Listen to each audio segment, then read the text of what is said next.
ایک عورت نے شیطان سے کہا، کیا تم اس شخص کو دیکھ رہے ہو جو درزی کا کام کرتا ہے؟ کیا تم اسے اپنی بیوی کو طلاق دینے کے لیے آمادہ کر سکتے ہو؟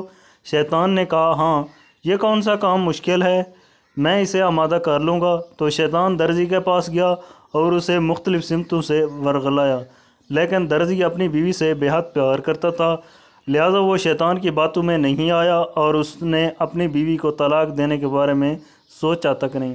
شیطان واپس آیا، اس نے عورت کے سامنے ہار مان لی۔ عورت نے کہا، اب دیکھو کیا ہوتا ہے۔ وہ عورت درزی کے پاس گئی اور اس سے کہا کہ میرا بیٹا اپنی محبوبہ کو خوبصورت گفٹ کرنا چاہتا ہے، جس کے لیے مجھے کپڑے کا ایک خوبصورت ٹکڑا چاہیے۔ درزی نے اسے ایک کپڑے کا ٹکڑا دے دیا۔ پھر وہ عورت درزی کے گھر گئی اور دروازہ کھٹکھٹایا تو درزی کی بیوی نے دروازہ کھولا تو عورت نے ان سے کہا، میں آپ کے گھر میں حاجت کے لیے جانا چاہتی ہوں۔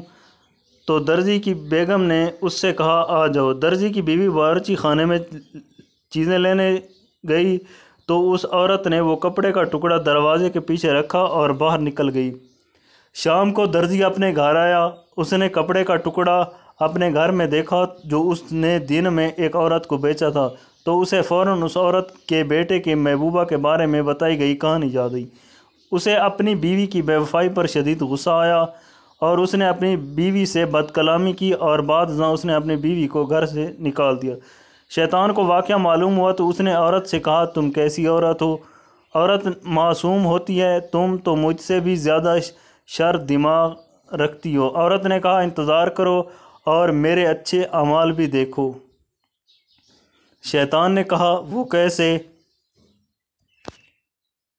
اگلے دن وہ عورت درزی کے پاس واپس آئی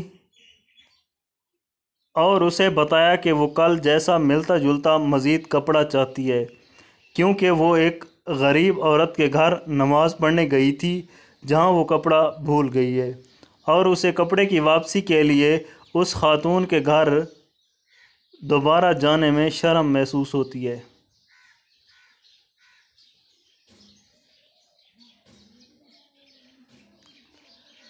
یہ سب سننے کے بعد درزی کو اپنی بے وقوفی پر بے حد غصہ آیا۔